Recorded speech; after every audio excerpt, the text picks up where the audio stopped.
Hey, so someone had asked me, hey, all these abandonment issues show up, or all these issues show up, and it says here I have abandonment issues from my childhood. Is that true? What do I do? How do I heal from it? Great question. Great question. I love this. And this is where I weave my magic because I love talking about healing from abandonment because when you do, it transforms your life. You go from sabotaging relationships or attracting super unhealthy, toxic relationships to really up leveling your life in so many ways. You stop the people pleasing, you set up firm boundaries, you become secure, you become confident, your intimate relationships improve. So someone asked like specifically, well, what do you do? Is this true? Because I do get a lot of pushback about this because I will say, oh, okay, so what's your abandonment issue or what's your trauma from your childhood? Oh, I had a blissful childhood. There was no issues whatsoever. And the truth is, our parents and our parents' parents and their parents' parents really were in survival mode, were in struggle mode.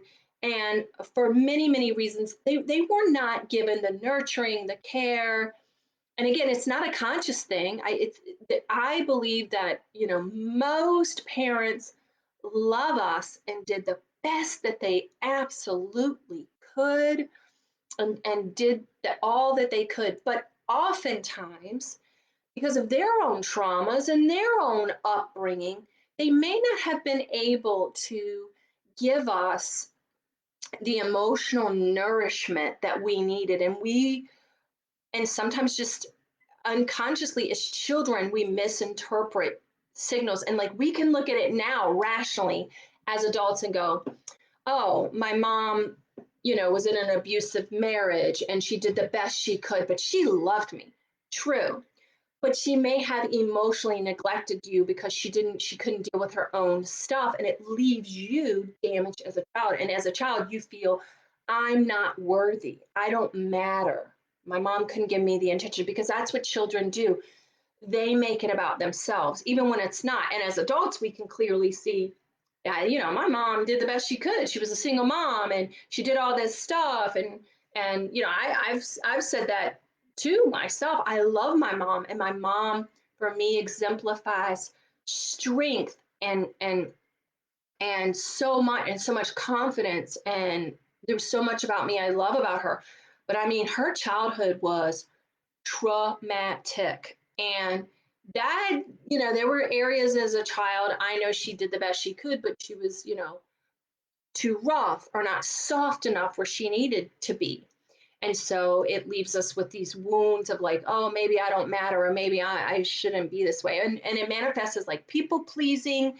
It manifests as finding a partner to fill that wound. That's really the key. That's where abandonment really shows up in our personal life. We are looking for we our intimate relationships mirror that of what we didn't get in our parental relationship. So often we're looking for someone, this is all subconscious, we're not doing this consciously, but to fill that void. So that's why I have said in previous videos, if you've watched some of my previous videos, I've said sometimes the red flags feel like home. Man, that feels like home, and so, or maybe someone who's hot and cold, that feels comfortable. Whereas someone who's stable, that was, oh, this is my issue, really. This is my issue. Um, for me, chaos felt more comfortable than when things were steady and just stable and secure and everything's going along. And then I would kind of start to feel uneasy. And you know what? I would create that drama. I'd create that chaos because I thrive in chaos, right? That was my MO. Of course, now I've done the inner work and inner healing and totally don't want to sabotage my relationships. So, so what do we do about it? What if we have some of those abandonment wounds? Again, our parents did the best that they could. Okay, I'll give you another example. I have a client, his parents, you know, not divorced, married forever, loving, caring parents, but they impressed upon him that because he didn't have accomplishments, because he didn't have certain achievements, that he wasn't as good as other children, or he wasn't good enough. And this carried on into his life. And so he had to overcome that. And again, it made him a people pleaser.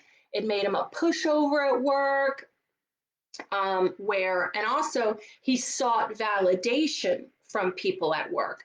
So one example of after he did the inner work with me, and so well, let me back up track and I'll tell you what happened with my client.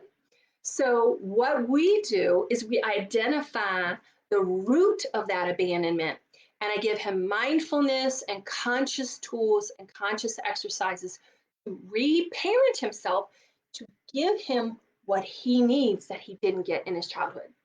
So even though we have that like an intellectual mindset, our bodies hold the trauma. Our bodies hold that lack of emotional connection, or that feeling of like not good enoughness, that we hold it in. Our bodies hold that. And so we bring it into our relationship, and it filters and permeates everything we do subconsciously. So what I did was give him actionable tools, actionable strategies to reparent himself and give him what he needed, which was the validation and the self matters, a self-care plan, a self-acceptance plan, self-compassion, all those good self tools, right? And give himself what he didn't get from his parents. The acceptance, the like, you are good enough, all of that, teaching him to give it to himself, so he's not looking for it externally. Because what he was doing, he was, so I often say, you can't heal, you don't solve internal problems with external solutions. So what he was doing was, he's a CEO of like a big company, like in this really rich fancy town down the street. And honestly, he kind of would like play this role of like micromanaging, like when his employees had these like little disputes or these little problems or these little issues, they'd come to him and he'd solve the problem. And it felt really good in the moment. He's like, look at me, they like me, I'm helping them, and da da da. But the problem is that it was eroding his identity, and it was not promoting him as the leader of his company, right? Because if you get caught up in that petty shit, no one wants, no one really thinks, highly of a CEO who's like doing some petty like HR issue, right? You delegate that. I don't have time for this.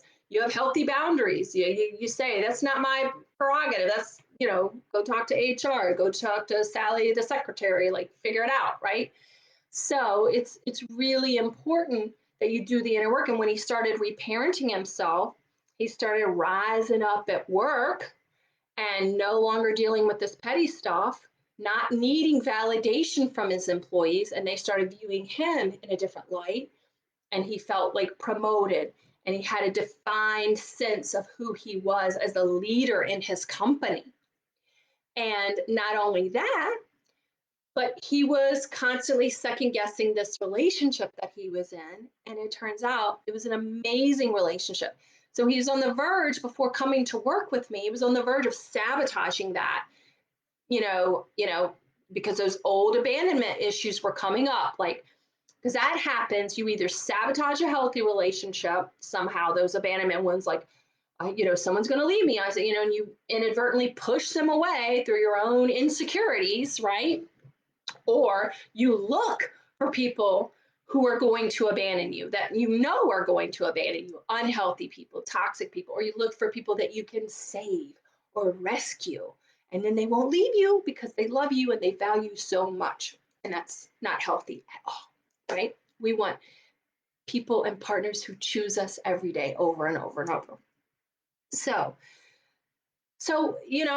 through working with me and giving him the tools, he rose up in his company at the best, year, even with COVID. Oh my God, this is in the midst of COVID, and it's like amazing, amazing. So reparenting yourself is the key to healing the abandonment. And that's what I teach. This is like my total wheelhouse. I love like teaching this. I love implementing these tools. I love it. So, what makes my program different, especially different from traditional therapy, is the actionable tools, the actionable exercises and rituals that you can implement in your life today that are going to change your life tomorrow. You're going to have one insight that's going to blow your mind, and then the next day you're going to feel lighter, freer, more confident. So it's so exciting. I mean, to see people transform in just a matter of weeks, of people who've been stuck, like my client I was telling you about, 50 years of his life just feeling unworthy, and now feeling so confident and free and at peace. So, in my Finding Peace Again group program, that's what I'm going to be teaching you. We have a whole module on healing abandonment and loneliness so that you feel secure. So, we're doing a whole month long on this and giving you tools and insights and rituals and exercises that are going to change your life. So, I want you to DM me so that we can set up some time and I can talk about your specific situation and what you specifically need to heal. So, and if you want more details on the Finding Peace Again program, y'all know, just shoot me a DM, send me a message. I'm always here for you. And anything else you need, of course, post in the group, send me a DM. I'm always here for y'all.